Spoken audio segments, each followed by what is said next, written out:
காரியத்தை, அதாவது வேதாகமத்தின் அடிப்படையில ஒரு 3 காரியத்துல வந்துட்டு மக்கள் வந்து ரொம்ப கன்ஃபியூஸ்டா இருக்காங்க, குழம்பி போயிருக்கிறாங்க. ஆண்டவருடைய வருகை குறிச்ச அந்த காரியத்திலே என்னது குழப்பங்கள் நிறைய இருக்கு. தேவத்துவத்தை பற்றின காரியங்களையும் என்ன இருக்கு, குழப்பங்கள் நிறைய இருக்கு. சத்தியம் ஒண்ணுதான், அதை தந்த தேவனும் எப்படிப்பட்டவர், உண்மையுள்ளவர். அவரும் நம்ம வேதாகமம் எப்படி அழைக்கிறவர், ஒரே தேவன் அப்படின்னு சொல்லி நம்மளோட வேதாகமம் வந்து அவர் அழைக்குது. எதன் அடிப்படையில அப்படின்னு பாத்தீங்கன்னா, நம்ம தேவத்துவத்தை நல்லா நம்ம வந்துட்டு பைபிள்ல இருந்து நம்ம ரிசர்ச் பண்ணி நம்ம பார்த்தோம் அப்படின்னா, தேவத்துவம்ங்கிறது வந்து 3 நபர்கள் இந்த தேவத்துவத்துக்குள்ளார என்ன செய்வாங்க, அடங்குவாங்க. யார் யார் அப்படின்னு பாத்தீங்கன்னா, பிதாவாகிய தேவன், குமாரனாகிய தேவன், பரிசுத்த ஆவியாகிய தேவன். ஆல்ரெடி உங்களுக்கு நான் இந்த பாடத்தை நான் எடுத்திருக்கிறேன். பிதாவாகிய தேவன், குமாரனாகிய தேவன், பரிசுத்த ஆவியாகிய தேவன். மூவருக்கும் வல்லமை உண்டு, மூவருக்கும் தன்னிலே தானே ஜீவன் உண்டு. அவங்களால எடுத்துக்கவும் முடியும், வச்சுக்கவும் முடியும். அவங்களுக்கு என்ன இருக்கு, ஃபுல் ரைட்ஸ் இருக்கு. ஏன் வேதாகமம் வந்து அவங்கள ஒரே தேவன் அப்படின்னு அழைக்குது அப்படின்னு பாத்தீங்கன்னா, மனிதனை படைக்கும் காரியமா இருந்தாலும் சரி, எல்லா காரியத்திலையும் மனிதனை ரட்சிப்புக்குரிய காரியமாக இருந்தாலும் சரி, அவங்க மூவரும் ஒருமனப்பட்டிருக்காங்க. எதுல அப்படின்னு சொல்லி பாத்தீங்கன்னா, சிந்தனையில மூவரும் ஒருமனப்பட்டு இருக்கிறதுனால மூவரும் நம்ம என்ன செய்யறாங்க, நேசிக்கிறாங்க. மூவரும் அன்புள்ளவர்கள், மூவரும் இரக்கமுள்ளவர்கள். சிந்தனையின் அடிப்படையில அவங்க மூவரும் ஒரே மாதிரி இருக்கிறதுனால வேதாகமம் அவங்களை என்ன நடக்குது, ஒரே தேவன் அப்படின்னு சொல்லி என்ன செய்து அழைக்குது.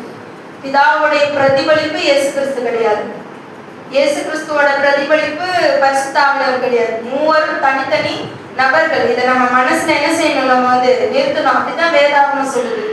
மூவரும் தனித்தனி நபர்கள்.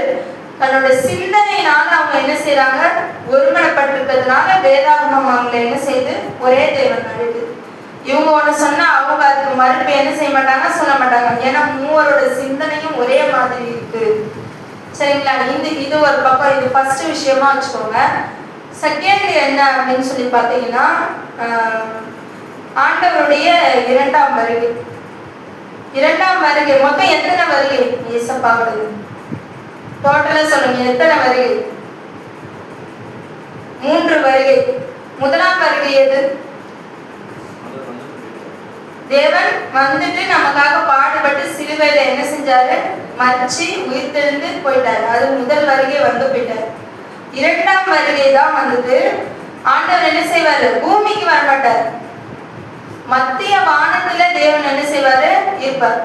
அப்போ கிறிஸ்துவோட, அதாவது ஆண்டவருடைய வழியில யாரெல்லாம் நடந்தாங்களோ, யாரெல்லாம் பரிசுத்தவான்களோ அவங்க எல்லாம் என்ன செய்வாங்க, மரிச்சிருந்தாலும் அவங்க கல்லறையில இருந்து என்ன செய்வாங்க, உயிரோடு எழுந்து முதலாவது ஆண்டவர் பிரியமா இருந்து வாழ்ந்து மரிச்சு அவங்க தான் என்ன செய்வாங்க, முதலாவது உயிர் தெழுவாங்க. அவங்கள ஆண்டவர் என்ன செய்வார், மத்திய வானத்துல கூட்டி சேர்ப்பார். யார் வந்து கூட்டிட்டு போவாங்க அவங்கள? தூதர்கள் வந்து 4 திசையிலும் உள்ளவங்களே என்ன செய்வாங்க, கூட்டி சேர்ப்பாங்க. அவங்க எல்லாரும் எங்க போவாங்க, மத்திய வானத்துக்கு போவாங்க. ஆண்டவர் இந்த பூமிக்கு பாவம் நிறைஞ்சு, பாவத்தோட பீக்ல வந்து இந்த பூமி வந்து அப்போ இருக்கும். அதனால ஆண்டவர் பூமிக்கு என்ன செய்யப்பட்டாரு, வரமாட்டாரு. இவங்கதான் எங்க போவாங்க, மத்திய வானத்துக்கு போவாங்க. அடுத்ததா வந்து பாத்தீங்க அப்படின்னா, உயிரோடு இருக்கிற பரிசுத்தவான்களும் மறுரூபமாக்கப்பட்டு எங்க போவாங்க? நம்ம ஒரு பாட்டை பாடுறோம் இல்லைங்களா, வானத்தில் பறந்து அவரோட கூட என்ன செய்வேன், அவரை நான் ஆராதிப்பேன் அப்படின்னு சொல்லி ஒரு பாட்டு ஒண்ணு இருக்கு.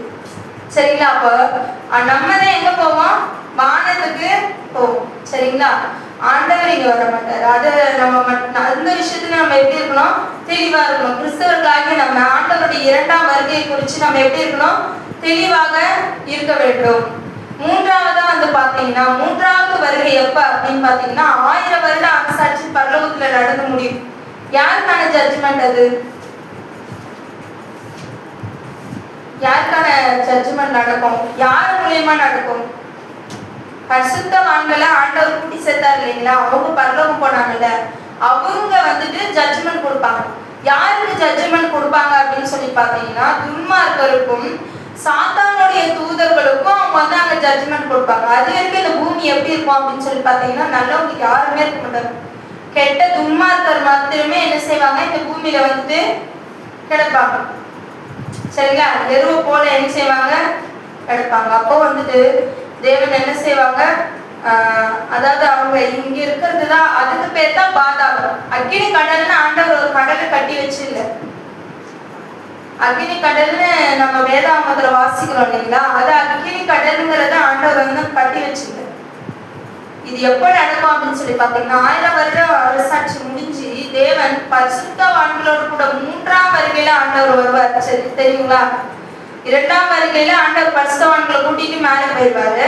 1000 வருஷம் வந்துட்டு அரசாட்சி நடக்கும். அதுல ஜட்ஜ்மெண்ட் கொடுக்கப்படும். யாருக்குன்னா, சாத்தானையும் அவனை சேர்ந்தவர்களுக்கும் அவனுடைய கூட இருக்கிற அந்த தீய தூதர்களுக்கும் ஜட்ஜ்மெண்ட் நடக்கும். நடந்த பிறகு ஆண்டவர் என்ன செய்வார், அந்த 1000 வருஷம் முடிஞ்ச பிறகு பரலோக புதிய எருசலேம் என்ன செய்யும், தன்னோட மணவாளனுக்காக அலங்கரிக்கப்பட்ட ஒரு மணவாட்டியை போல அது என்ன செய்யுமா, வானத்துல பரலோகத்திலிருந்து இறங்கி வரும். இது 3ஆம் வருகை.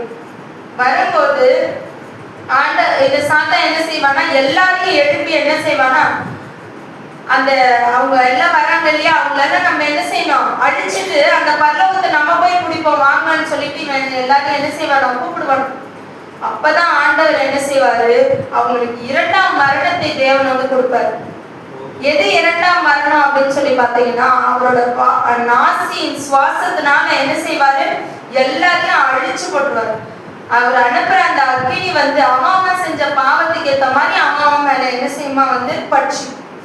இதுதான் வந்து அக்கினி கடல் அப்படின்னு சொல்லி நம்ம பார்க்கணும். சரிங்களா? அவங்க வெந்துக்கிட்டே இருக்க மாட்டாங்க.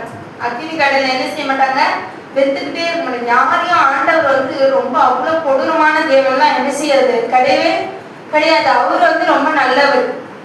ஒரு முறை தான் என்ன செய்வாரு, அந்த அக்கினி அனுப்புவாரு. அவன் செஞ்ச பாவத்துக்கு ஏத்த மாதிரி அவனை அதை படிச்சுக்குவான். அந்த அக்கினியில வந்து என்ன செஞ்சிருவாங்க, வந்து சாம்பல் ஆகும். சரிங்களா? அப்போ பூமி ஃபுல்லா அப்படியே கிளியர் ஆன பிறகு ஆண்டவர் புதிய வானத்தையும் புதிய பூமியையும் என்ன செய்வாரு, உண்டாகும். அப்போ 2ஆம் வருகையே ஆண்டவருடைய வருகையை குறிச்சுன்னு தெளிவு நமக்கு இருக்கணும். 3ஆவதா வந்து பாத்தீங்கன்னா, பாதாளம்னா என்னன்னு நம்ம தெரிஞ்சிருக்கும். பாதாளம்னா ஆண்டவர் வந்து பூமி கடியில ஒரு இடத்த கட்டி வச்சிருக்காரு அப்படி சொல்லி இமேஜின் பண்ணாதீங்க. அக்கினி கடல், கடல்லாம் ஒரு இடத்துல ஆண்டவர் கட்டி வச்சிருக்காரு அப்படிலாம் இமேஜின் பண்ணாதீங்க. அக்கினி கடல்லாம் என்னன்னா, அந்த அக்கினி வந்து பட்சிக்கிறது. அதான் பாதாளம்னா என்னன்னா, இந்த பூமியில யாருமே இருக்க மாட்டாங்க, மனுஷங்க நல்லவங்களே இருக்க மாட்டாங்க, எல்லாம் காலியா கிடக்கும். காலியா இருக்கு பாத்தீங்களா, அந்த இடத்துலதான் ஆண்டவர் பாதாளம் சொல்றாரு. வனாந்தரமா கிடக்கும் இந்த பூமி. ஆண்டவர் வந்து பரிசுத்தவான்களை கூட்டிட்டு 2ஆம் வருகையில கூட்டிட்டு போறாருல, போன பிறகு இந்த இடம் ஃபுல்லா அப்படியே காலியா இருக்கு. இதுக்கு பேர் தான் பாதாளம். பாதாளத்துக்கு போனா நம்ம இறங்கி கீழே போயிட்டு அங்கெல்லாம் போக மாட்டோம். இதுதான் அப்படி இருக்கும். சரிங்களா? இதுதான் ஆண்டவர் வந்து பாதாளம். இந்த 3 விஷயத்துல ரொம்ப தெளிவா இருங்க.